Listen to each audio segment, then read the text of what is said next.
नमस्कार, मी अँकर आकांक्षा. सांगली 10 न्यूज प्रस्तुत मी मतदार माझा उमेदवार या विशेष कार्यक्रमामध्ये तुमचं स्वागत आहे. लवकरच सगळीकडे विधानसभेच्या निवडणुकीची धामधूम सुरू होतीये आणि याच धामधुमीमध्ये मतदारांचा आवडता उमेदवार त्यांच्या मनातच राहून जातो. त्यासाठी मतदारांच्या मनातील उमेदवार कोण हे आपण आपल्या या विशेष कार्यक्रमातून बघत आहोत.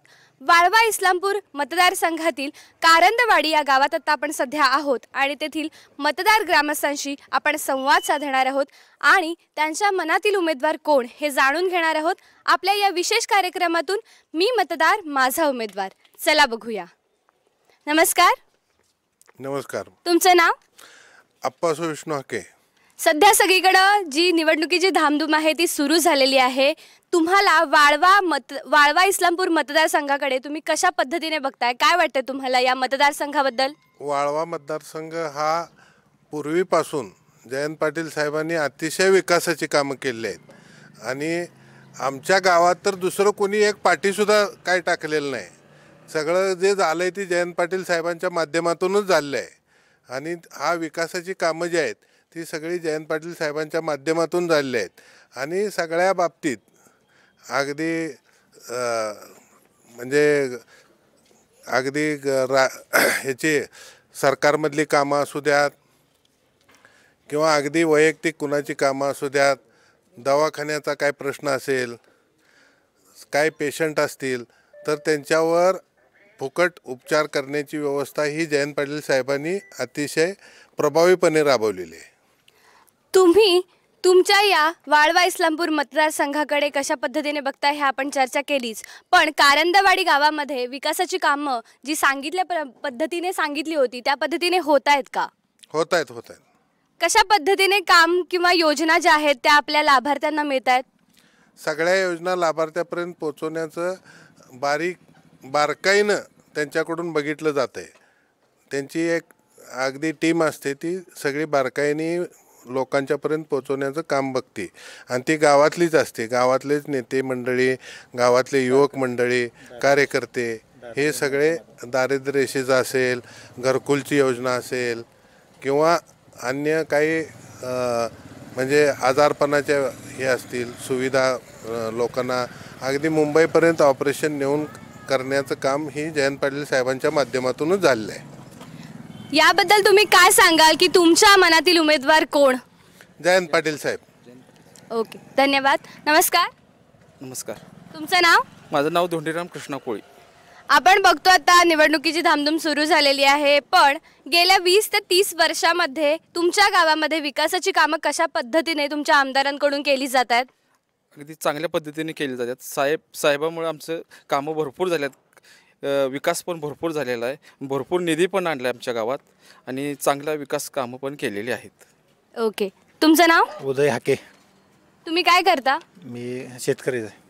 शेतकऱ्यांच्यासाठी ज्या योजना सांगितल्या गेल्या होत्या, वीज बिल माफी असेल किंवा पीक विमा असेल किंवा जेव्हा अवकाळी पाऊस पडतो तर त्याबद्दल पाहणी केली जाते, पण पाहणीनंतर कामं केली जात आहेत का?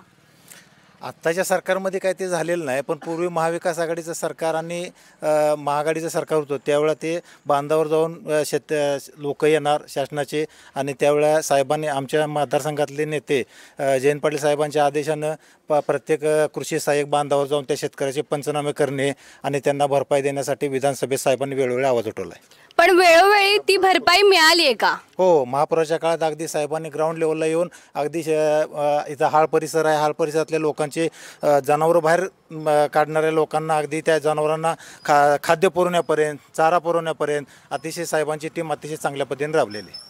जर जनतेमधून मुख्यमंत्री बनायची संधी मिळाली, निवडायची संधी मिळाली तर तुम्ही कोणत्या उमेदवाराला संधी द्याल? राष्ट्रवादी काँग्रेस शरदचंद्र पवार गटातून जयंत पाटील साहेबांना आमचं प्राधान्य असणार. तुम्ही काय सांगाल? जयंत पाटील साहेबच. काय सांगाल? जयंत पाटील साहेब. काय जयंत सांगाल? पाटील साहेब. जयंत पाटील साहेब. जयंत पाटील साहेब. आजोबा काय सांगाल तुम्ही? जयंत पाटील साहेब. जयंत पाटील साहेब. जयंत पाटील साहेब. जयंत पाटील साहेब. जयंत पाटील साहेब. जयंत पाटील साहेब. एकच जयंतराव पाटील साहेब. जयंत पाटील साहेब. जयंत पाटील. कोण? आपण सध्या बघतोय युवकांना रोजगारांच्या संधी दिल्या पाहिजेत, तर त्या वेळोवेळी त्यांच्यापर्यंत ज्या योजना पुरवल्या जात आहेत का, पोचवल्या जातात का त्या रोजगाराच्या योजना? पुरवल्या जातात. तुमचं नाव काय? विजय खाडी, तुम्ही काय करता? कारखान्यात. तुमच्यापर्यंत योजना येत आहेत का? आता जसं लाडकी बहीण आली त्याच्यानंतर लाडका भाऊ योजना सुद्धा त्यांनी काढली होती, पण त्या योजना मिळत आहेत का?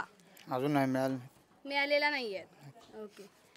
काय सांगाल, शेतकऱ्यांचे जे प्रश्न आहेत ते वेळोवेळी सोडवले जातात का? साहेब सोडवतात. जयंत पाटील साहेब आमचे अडचण, कुठलीही अडचण असलं तर दूर करतात. गावामध्ये कोणती समस्या आहे? काही समस्या नाही, तशी समस्या असली तर जयंत पाटील सोडवतात सगळं. बर.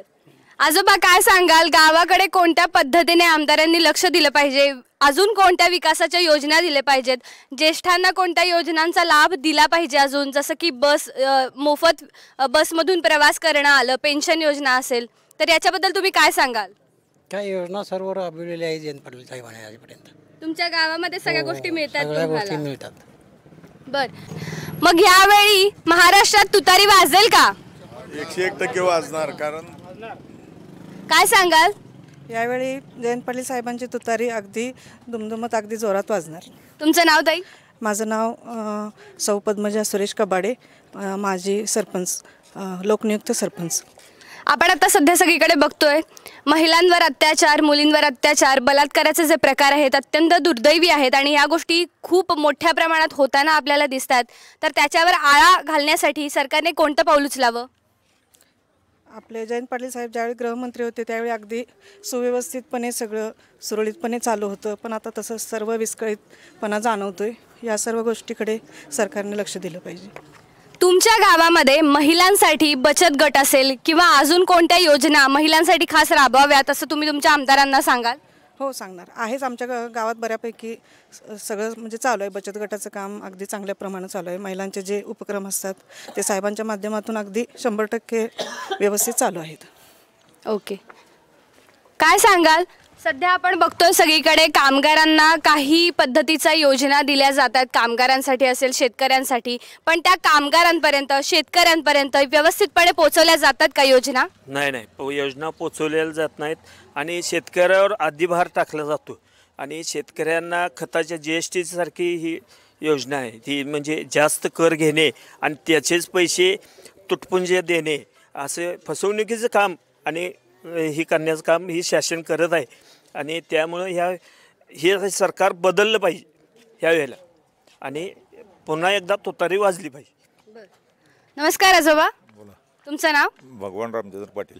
विकासाची कामं तुमच्या गावात योग्य पद्धतीने केली जातात?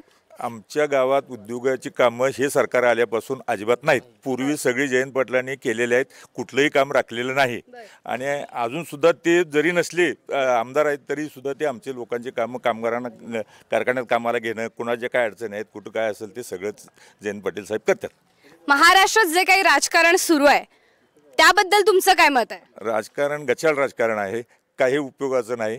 अत्याचार आहेत, काही सुविधा दिल्या जात नाहीत, नुसतं आश्वासनावर हे सरकार चाललंय. बर. मग तुम्ही कोणत्या उमेदवाराला संधी द्याल तुमच्या गावामध्ये, या वाळवा इस्लामपूरमध्ये चांगल्या पद्धतीने काम करण्यासाठी? आम्ही जयंत पाटील साहेब 7 वेळा आल्यात, ह्या वेळेला 8व्या वेळेला निवडून आणणार आहे आम्ही.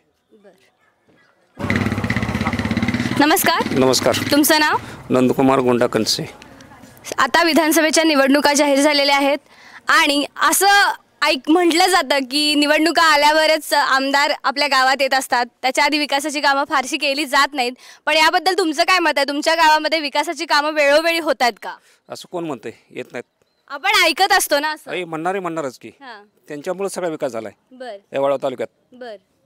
रस्त्याची कामं असेल, वीज असेल, पाणी असेल, व्यवस्थितपणे पुरवलं जात आहे का? सगळं अगोदरच झालेलं आहे. बर. याबद्दल तुम्ही काय सांगाल? तुमच्या मतदारसंघाकडे तुम्ही कशा पद्धतीने काय बघताय?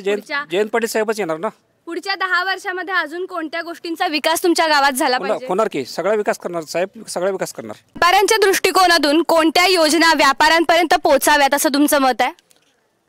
व्यापाऱ्यांच्यासाठी विविध योजना बऱ्याचशाच आहेत, नाही असं नाही, पण ते असं मोठा व्यापार आमच्या ह्या ग्रामीण भागात असं काय फारसं उपलब्ध नाही. सगळ्यात महत्त्वाचा जो प्रश्न आहे तो शेतकऱ्यांचा आहे. शेतकऱ्यांच्या मालाला योग्य भाव मिळावा. योग्य भाव जर मिळाला तर आम्हाला कशाची सरकारची म्हणजे अनुदान देखील कशाची आवश्यकता नाही. एवढं म्हणजे क्षमता कारंदवाडीसारखे एक गाव आहे, साहेबांच्या आशीर्वादानं आज 100 टन 160 140 टनापर्यंत ऊस उत्पादन करणारे शेतकरी आहेत तिथं. साहेबांनी त्या सगळ्या सुविधा पुरवलेल्या आहेत जयंत पाटील साहेबांनी. आता नवीन उमेदवारांची नावं येतात जातात, ते कुणाला गावात कोणाला माहीत देखील नाही कोण आहे ती, फक्त नावं ऐकून माहीत आहे पेपरला वगैरे. गावाचा विकासाचा प्रश्न म्हणाल तर या ठिकाणी विकास कुठला राहिला आहे, कुठल्याही गल्लीबोळात जावा डांबरीकरण फ्लोईंग ब्लॉक आहेत. विविध आमच्या मायक्का देवालय असेल, मारुती देवालय असेल, त्याचे हॉल 10-20 वर्ष पाठीमागेच बांधून दिलेले आहेत. हाळापासून जे पार अगदी कृष्णानगर हाळ कारंजवाडी ह्याला जोडणारे जे रस्ते आहेत, पूर्वी जायला मोकळ्या चिखलात जायला येत नव्हतं.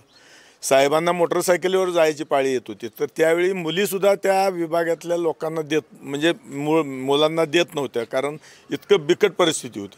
तर त्या ठिकाणी साहेबांनी 2000 साली पंतप्रधान सडक योजनेतनं साहेब आपलं हे जे मंत्री झाले, ग्रामविकास अर्थमंत्री झाले, पहिल्यांदा प्रथमतः गावातल्या सगळ्या आमच्या प्रमुखांना बोलवून प्रथमतः हा रस्त्याचा पंतप्रधान सडक योजनेतनं रस्ता झाला आहे.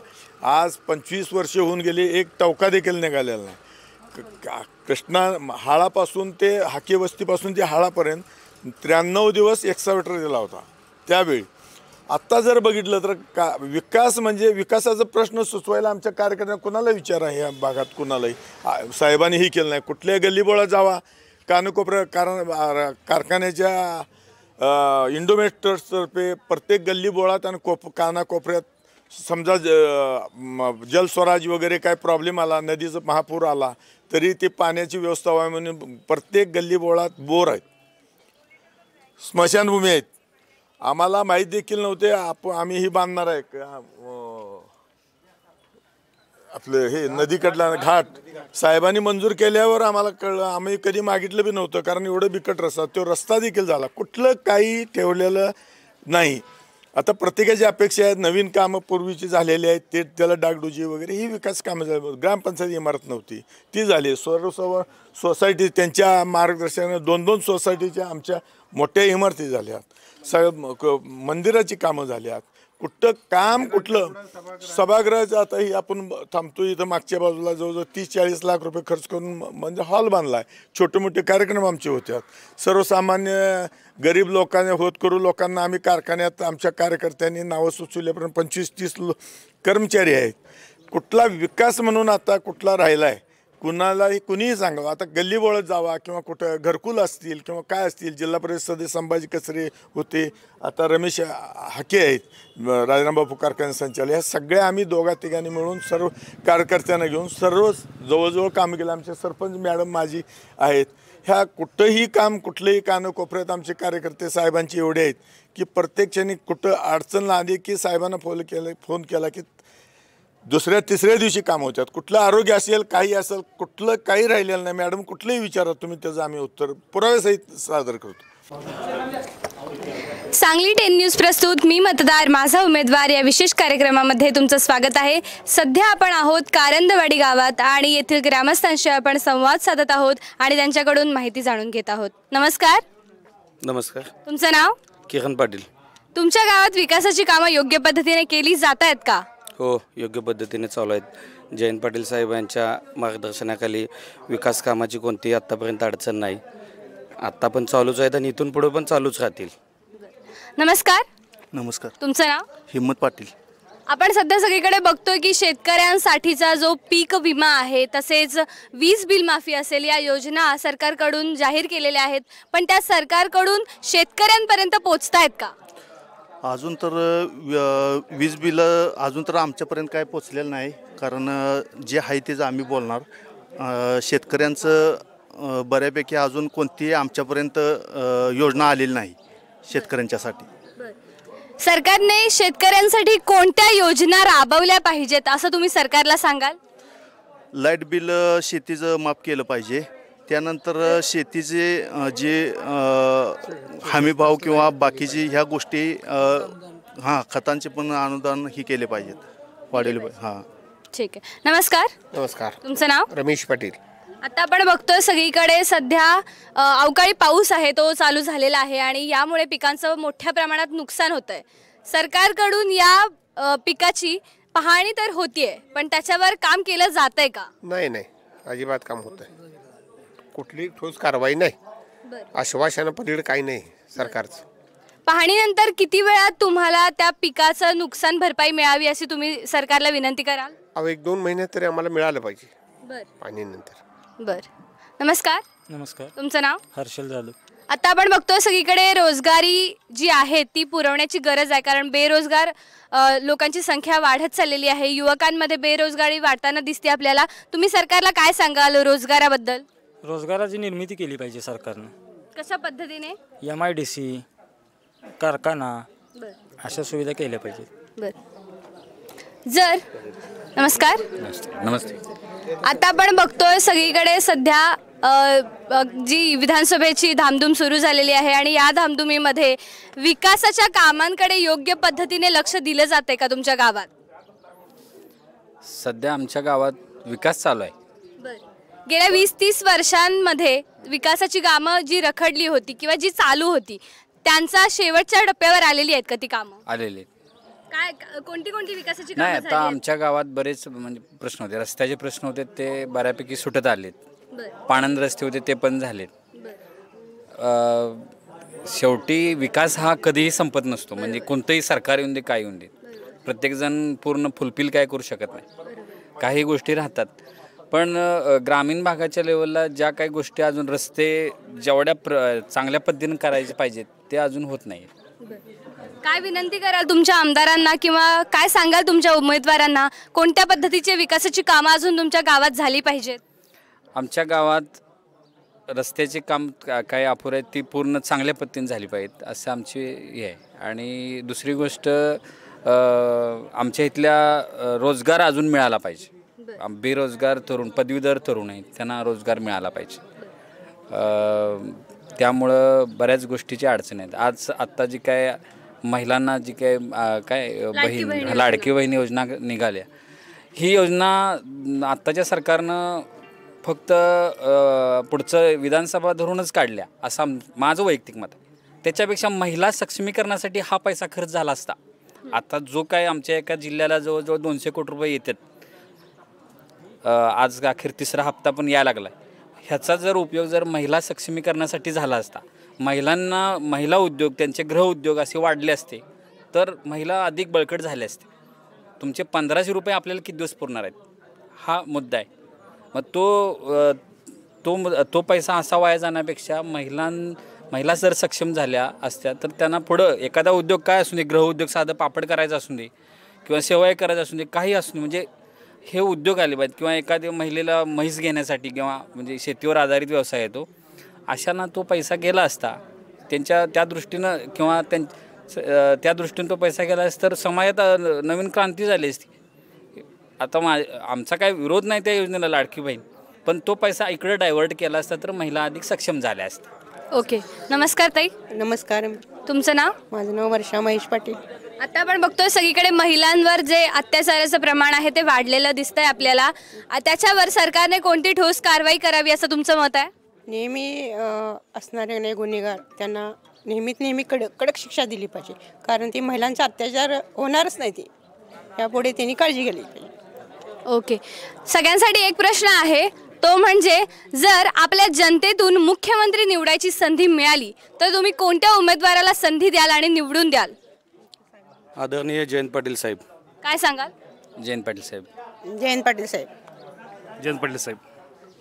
जयंत पाटील साहेब. काय सांगाल आजोबा? जयंत पाटील साहेब. जयंत पाटील साहेब. जयंत पाटील साहेब. जयंत पाटील साहेब. जयंत पाटील साहेब. मग यंदा महाराष्ट्रात तुतारी वाजेल का? तुतारी वाजणार. येस. येस. येस.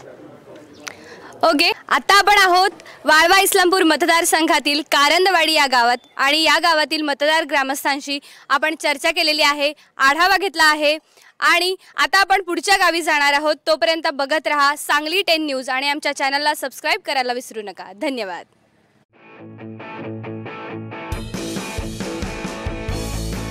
नमस्कार, मी अँकर आकांक्षा. सांगली 10 न्यूज प्रस्तुत मी मतदार माझा उमेदवार या विशेष कार्यक्रमामध्ये तुमचं स्वागत आहे. लवकरच सगळीकडे निवडणुकीची जी धामधूम आहे ती सुरू होते. सांगली जिल्ह्यातील विधानसभा क्षेत्रातील रणधुमाळी पाहूया. सखोल विश्लेषण अँकर आकांक्षा सोबत आपल्या सांगली 10 न्यूज चॅनलवरती.